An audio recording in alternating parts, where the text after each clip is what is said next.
Press the bell icon and be part of our notification squad. Now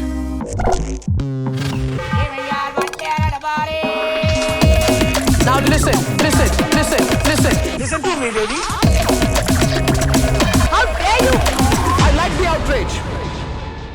Hello world, this is EIC Outrage and I am wearing contact lenses. Today we're talking about the Northeast, the part of India where 4 drunk guys from Calcutta plan a backpacking trip, make a WhatsApp group and never end up going. Yes, the Northeast, Kolkata's Goa. Bro, Northeast, bro. 7 sisters, bro. Yeah, about that. Sikkim was added to the Northeastern Council almost 15 years ago. That's 8 states. But still, 7 sisters because alliteration is more important than geography. The Northeast is by far the most overlooked part of India, both socially and politically. For example, Arunachal Pradesh got its first trains in 2014. For context, DDLJ released in 1995, which means the people of Arunachal went 19 years without understanding how that movie ends. Despite being one of the most beautiful and culturally unique places in our country, the Northeast has a huge list of problems. Meghalaya is the exception to the rule, but the other states have some of the country's highest rates of unemployment and poverty. And the biggest issue is safety. It all started in Nagaland. The Nagas wanted their own country called Greater Nagalim even after independence, but they were basically forced to be a part of India. Of course, no history textbook wants to tell you that. Nationalism 1, facts 0. The Northeast existed in Indian education only so that kids could answer this question for 10 points in Bonvita quiz contest. Nehru proposed that the Nagas could have their own state in India, but the Nagas rejected the offer. Because this caused unrest, Nehru sent in the army and invoked AFSPA in the Northeast. More about AFSPA later. Here's a quick roundup of the insurgent mayhem. Previously in Northeast India. So in Nagaland, we have the NNC and the NSCN, which broke up into NSCN-IM, NSCN-K, NSCN-KK, NSCN Reformation, NSCN Unification, which basically made the entire state NSFW. In Manipur, linguistic conflicts and reservations aggravated the Meitei, Naga and Kuki tribes. So, more anger and more insurgent groups. How many? The answer will leave you breathless. UNLFPL, APRE, PAK, RPF, MLFA, RJCK, CPP, ULF, MNPF, UK, LF, KNF, KNA, KDF, KDM, KNO, KSF, CKRF, KRPC, ZRB, ZRA, ZRO, HPC. To make things worse, all these groups have completely different demands ranging from reservations to creation of new states to complete independence from India. One of the biggest reasons these groups still get support is because Northeast Indians have largely been excluded from the narrative of India. Yeah, more people know what Taimur Ali Khan had for breakfast than the names of all the northeastern states. The last 70 years has just been a vicious circle of violence and insurgency, the government countering it with AFSPA, leading to, surprise, surprise, more violence and insurgency. And the only losers here are the civilians.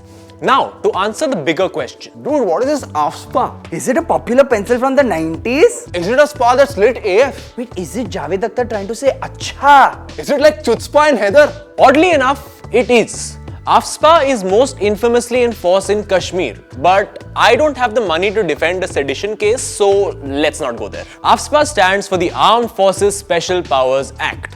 Now, AFSPA can only be enforced in disturbed areas, which the central government declares under the Disturbed Area Act. This act allows armed forces supreme power to deal with any conflict, including firing guns and killing people without consequence. If Salman Khan was a legal document, he would be AFSPA. Since 1958, the government has termed many portions of the Northeast as disturbed and has kept renewing this disturbed status in Assam, Manipur and Nagaland like some kind of political Netflix subscription. Hashtag Netflix and kill. Under AFSPA, an armed officer has the power to use any means necessary and arrest without warrant anyone who is reasonably suspected of offences. So I'm thinking of like growing my beard out. Beard!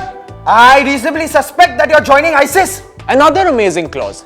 Any person arrested and taken into custody under this act shall be made present over to the officer in charge of the nearest police station with the least possible delay. Least possible delay? How can legal language be this lenient? Whosoever prima facie may commit the act of murder shall be punished with the death penalty. Unless galti se ho gaya, fir theek hai. In one instance, a person presented to the magistrate had been arrested 5 years ago. At which point, criminals all over the country were thinking, तुम करो तो least possible delay, हम करें तो kidnapping.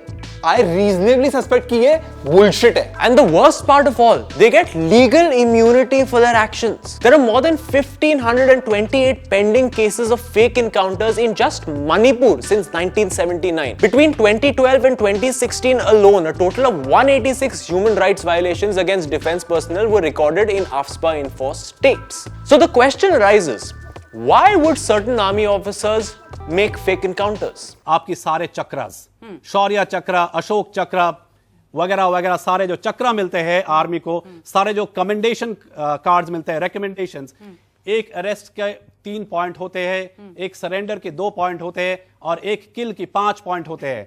हर unit को minimum points मिलना चाहिए. जितने पॉइंट्स मिलते हैं उस हिसाब से वो यूनिट का इधर इवेंट में पोस्टिंग होते हैं या वो चक्र मिलते हैं. एक किल के 5 पॉइंट. यार ये देश चल रहा है या counter strike? Now let's make a very clear distinction here. The army is not the problem.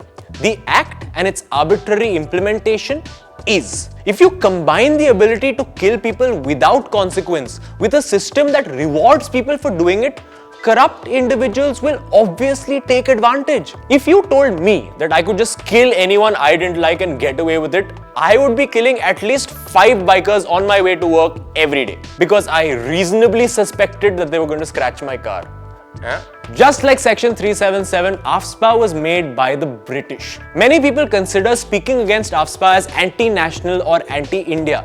But this act was used by the British to arrest our own freedom fighters. The act in itself was anti-India. Now you may ask, who are you, random, ridiculously handsome comedian, to judge whether AFSPA should stay or not? Fair enough. But you've probably heard about the UN. They're not comedians. And they said this. Talking to reporters, Christoph Haynes, the UN Special Rapporteur on Extrajudicial Summary or Arbitrary Execution, said that such laws allow the state to override the rights, and there is no space for such laws in a democracy. The Supreme Court, again, no comedy specials on Amazon Prime Video, have said that the act is a symbol of hate, oppression, and an instrument of high-handedness. But most self-appointed patriots think otherwise because our notions of patriotism are restricted to the army and not the judiciary. The fight to repeal AFSPA has been on for decades, and no one symbolizes this resistance more than Manipur's Iron Lady, Irom Sharmila. She went on a hunger strike, and rather than opening dialogue, the authorities arrested her on the charges of attempt to suicide. Contrast that to when Baba Ramdev fasted for 9 days. He was visited by every politician possible to make him stop. But nobody visited Irom Sharmila for 16 years. Welcome to Indian politics, where human rights are less important than Patanjali samples. Violence in Manipur, Nagaland and Assam is currently at an all-time low, and this is the best time to start systematically getting rid of AFSPA and enforcing it only in border districts just to stop foreign militants. It's not impossible. In fact, it's already been done. There is Tripura, which is an outstanding example, where the model was changed. I have served as DGP Tripura, that is why I am saying this. वहां पे हुआ, आज वहां ये जो एफस्पा की बात कर रहे हैं वहां पे सिर्फ वो बॉर्डर एरियाज पे है, सिर्फ only in 25 police stations out of 71. It has been withdrawn from most of the state. Hopefully that's a precedent that can be followed and applied to Nagaland and Manipur as well. Yes, there are hundreds of issues that need fixing in the Northeast, but repealing AFSPA will at least be a small step towards fixing the damage of the last 70 years. And we're not saying this needs to be done today, tomorrow, or even next week, but for the greater good of the northeastern people, it should be done with the least possible delay. And that's my outrage for today. I like the outrage. If you like that video, please don't forget to like the video, comment, leave your feedback for us, and most importantly, subscribe to the EIC YouTube channel. We're putting up 2 outrage clips every week, and I have a reasonable suspicion that you may like them. EIC